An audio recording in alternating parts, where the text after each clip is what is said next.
This is the Breaker.news podcast for the week of October 20th, 2024. I'm Bob Mackin, publisher of theBreaker.news and host of the Breaker.news podcast. Welcome to edition number 365. The Breaker is your source for news, opinion, and analysis about British Columbia issues, institutions, and influencers. Later, I'll tell you how you can support the Breaker.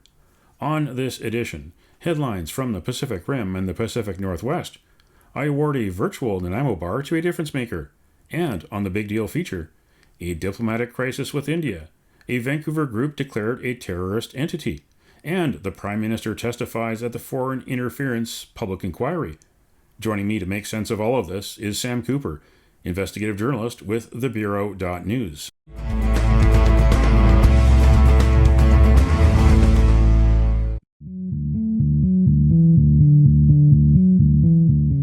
This is the Big Deal feature on the Breaker.news podcast.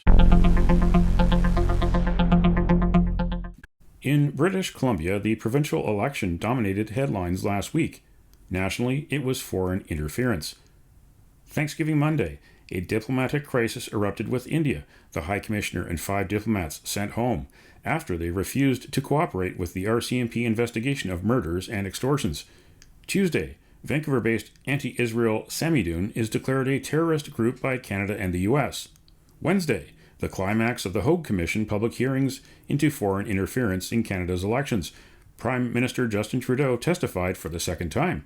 So it's all well and good for you to say we're a country that respects our security agencies.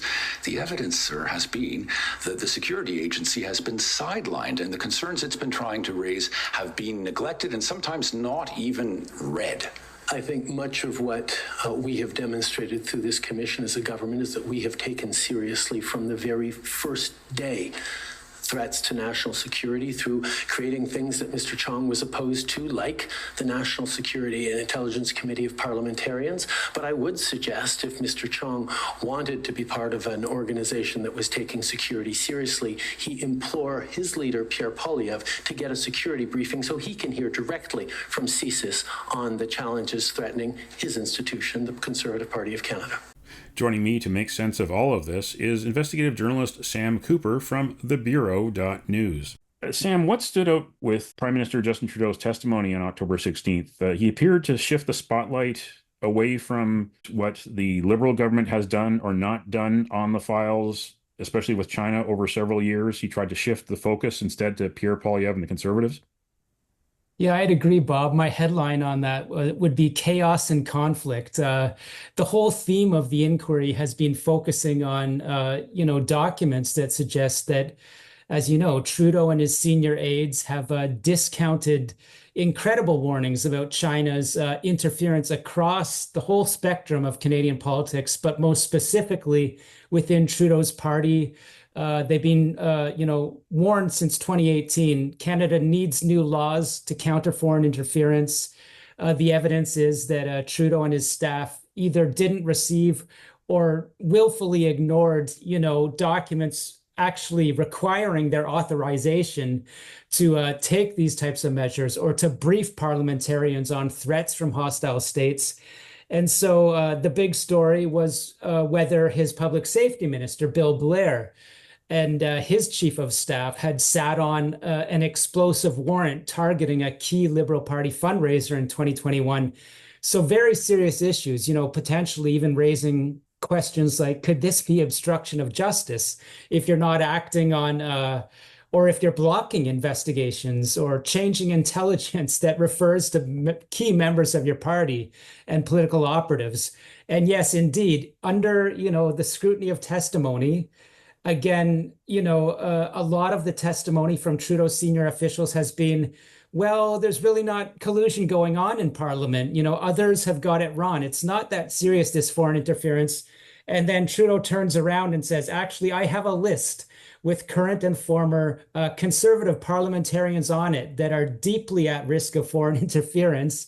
And that, as you're headlining, have followed this incredible RCMP breaching its protocol, not to comment on an investigation while it's ongoing, coming out on Thanksgiving Day and saying Indian transnational mafias are being used to destabilize our communities and enact, actual murders on residents of Canada. So it was just pure conflict between what the government has been saying before and then what was pushed out, as Trudeau was in the spotlight. And as you say, fighting for his political life with a caucus revolt and facing questions about his clear inaction on Chinese interference puts the spotlight on Indian interference. Yeah, and this happens almost 2 years since the Indo-Pacific strategy, the trade and foreign affairs policies that were supposed to help Canada move away from a reliance on China and find new markets or increase activity with other markets, especially India and the Southeast Asian countries. Trudeau was in Laos before Thanksgiving weekend for the ASEAN summit, comes back. And of course, there is the caucus revolt on the front end of Thanksgiving weekend, and the back end of Thanksgiving weekend, the Indian diplomatic crisis erupts. And of course, just in time for the end of the Hogue Commission, do you think this gave him a convenient opportunity to try to shift the spotlight from China to India? No question. I mean, if we follow the theory that this, unprecedented announcement comes out Monday, the day before Trudeau's chief of staff and himself, his public safety minister, face questions on why did you do nothing, or why have these memos that were intended for you to sign off on briefing parliamentarians on how they're threatened by hostile state activity, which never happened until media reports. If we follow the theory that that announcement shifts the focus, yes, the focus of the inquiry does become these allegations, which, by the way, should be, I'm not questioning the allegations that India is involved, in a diasporic battle related to what it calls, extremists or terrorists being coddled in Canada. This is happening in Canadian cities, and the focus becomes that. And so automatically it takes the focus off the bigger threat, which is China, and Mr. Trudeau's clear inaction in relation to intelligence that China is targeting critics of its human rights abuses, so Kenny Chiu in Richmond, MP Michael Chan, and others, and supporting those that could be, neutral or favor Beijing. That's the whole election interference story. And so Trudeau does, I think, succeed in shifting the focus. I've already seen, within other news media, a great deal of interest now on the allegations focused on India. And don't get me wrong, it's a very serious issue, but people that weren't very interested in foreign interference before are now very hot to report on our problems with India and how they relate more to the Conservative Party. What, from your standpoint, are the main takeaways from the Hogue Commission so far, and what are you expecting to see when we do get that report in the end of the year? Yeah, first of all, I would agree with you that Iran's covert activity, especially on Canadian campuses and on these protests on the street, anyone that has a sense of foreign interference clearly understood this is foreign state-sponsored activity. And you could even argue, it raises the concern that when a Jewish community center or school gets shot up, in a drive-by, which, by the way, is the exact same activity that Mr. Trudeau, is pointing towards Indian threat networks being involved in. Yes, the Hogue Commission never touched on that type of activity that's deeply threatening Canada. So I'd agree that I'd go as far as to say that, we heard little hints of lawyers asking questions. Could China and Iran and other threat actors be working together on destabilization? These types of questions were just touched on, and we never got to delve into that deeper level, I believe, in Hogue, which is a concern. It should have been a longer inquiry because it's so serious, as the Prime Minister and the RCMP made clear in the past few days. But what will come of it? Look, for people, again, looking for personal accountability, politicians named, again, Mr. Trudeau says he has a list with opposition politicians on it. He acknowledged under questioning from a Conservative lawyer, well, you didn't mention Liberal politicians. Do you also know the names of Liberals? And he said, yes, I know the names of others on other parties. I'm the prime minister. I have a lot of information. So again, it was raising those conflicts between, other Trudeau officials were saying, we don't need a kangaroo court of naming names. And then he essentially almost, held up a list in front of the TV cameras and said, well, there's other people besides my party involved in this. Will we see those names published in Hogue? Of course not. Will there be, we've heard the arguments, Jenny Kwan's lawyer, Ms. Kwan, being a target of Chinese state nefarious activity, has argued that we do need some sort of hearing in Parliament, whether in camera or not, to test these allegations, which Mr. Trudeau now seems to be supporting, that there could be a deep level of collusion among, parliamentarians in foreign states. I don't foresee Justice Hogue coming back and agreeing with that argument. But what will we get? I do think we'll get. I hope to see a finding that, like the NSI COP 2024 report said, clearly Trudeau's administration demonstrated inaction in the face of years of recommendations. For example, we saw a document yesterday that said in 2018, Mr. Trudeau got the recommendation he should be briefing parliamentarians on Indian state interference and the dangers of extremism in Canada. And that didn't happen. So that raises the question, okay, then we see things blow up with that news conference on Monday of the exact same issue that Mr. Trudeau didn't address. So I can't see how the Hogue Commission lawyers would not find that this government has been inactive, this government has been negligent, this government did drag its feet on so-called hostile state activity laws for years. And so we'll get recommendations for stronger laws. Will we get any accountability? I don't think so. But that's my natural skepticism after sort of reporting and living through a few of these types of inquiries. And unless something strange happens, we will get an election in 2025, scheduled for the fall, but could possibly get it in the spring. And we don't know if Justin Trudeau will be leading the Liberals then. He says he will be, but there's others in his caucus who have other ideas. But we know that an election is coming. We also know that after the election, the next big event in Canada really is the FIFA 26 World Cup in June and July of 2026. Vancouver and Toronto are host cities.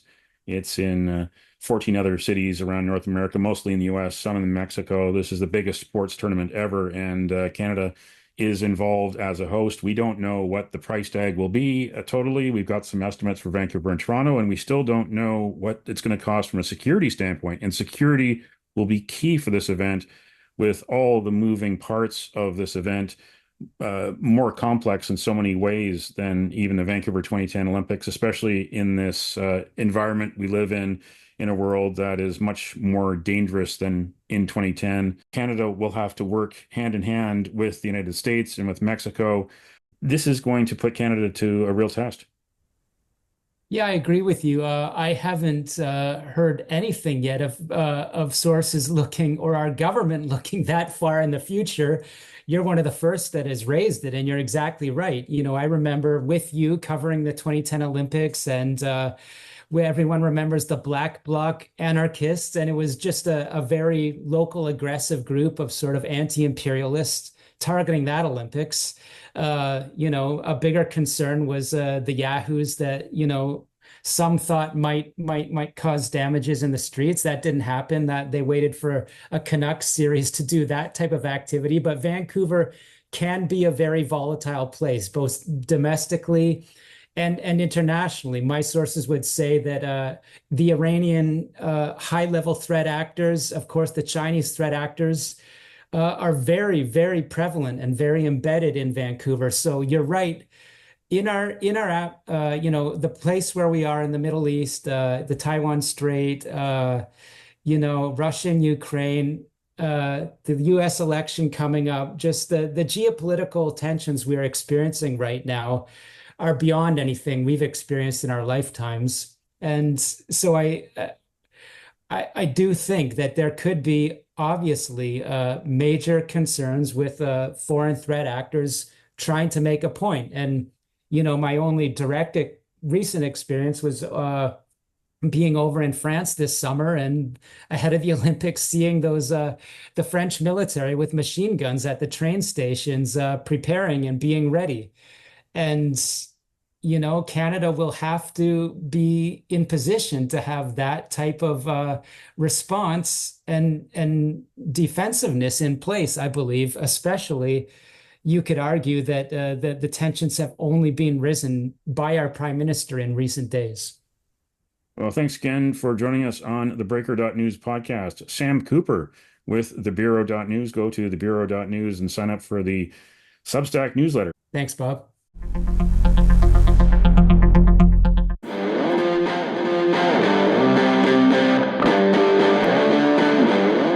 Now it's time on the Breaker.news podcast for Around the Rim. We look at news headlines around the Pacific Rim. In the Taiwan news, Taiwan University develops world's smallest optical quantum computer. Technology can be used in drug development, logistics, and cybersecurity. Department of Physics professor Chu Chi-sung led the team and demonstrated the computer's ability to perform math operations on October 17th. In ABC News Australia, congressional report suggests Australia could dump plans to acquire AUKUS nuclear submarines. An influential U.S. research body has published a report arguing Australia could invest in long-range bombers and other capabilities instead of nuclear-powered submarines. The report says there is little indication that rigorous analysis was conducted on whether there were more cost-effective options. In Hong Kong Free Press, Chief Executive John Lee says democratic reform is, quote, settled and, quote, not an issue during his term. Ahead of his address, activists from the Pro-Democracy League of Social Democrats wielded a banner outside the legislature saying, quote, detached from public opinion, empty talk about reform, return to democracy, reform people's livelihood, end quote. That's Around the Rim on this edition of the Breaker.news podcast.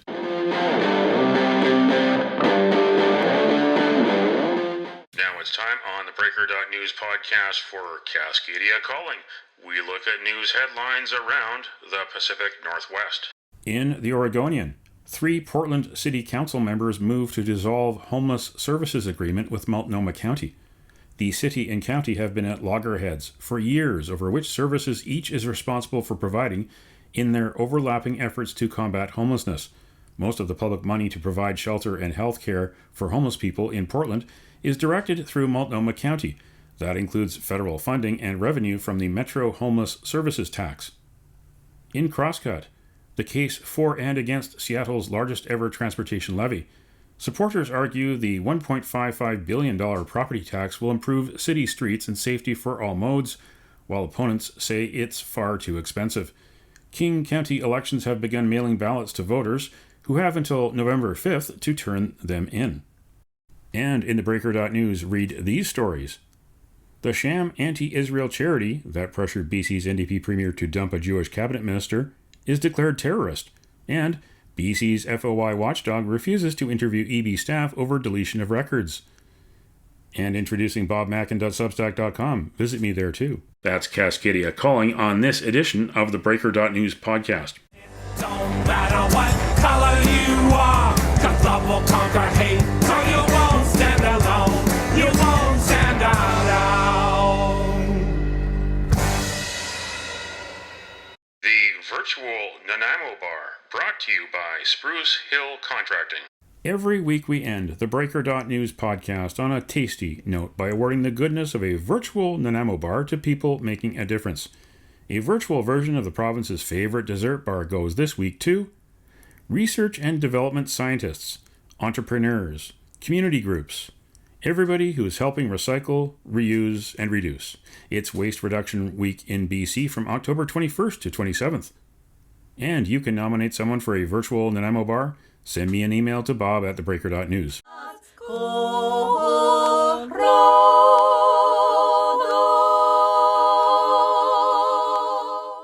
That's it for the Breaker.news podcast for the week of October 20th, 2024. I'm Bob Mackin. Thanks for joining me.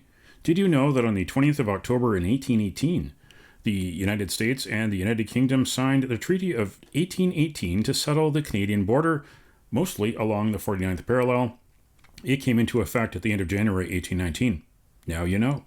Send me your feedback, send me your story ideas to bob@theBreaker.news. Bookmark theBreaker.news. You can also find us at theBreaker.ca. And introducing bobmackin.substack.com. Visit me there too. Sign up for the free email newsletter and get updates to your inbox. Or follow The Breaker News for news as it happens on X, formerly Twitter. And you can support The Breaker for as little as $2 a month. For more information, go to patreon.com/thebreakernews. That's patreon.com/thebreakernews. Until next week.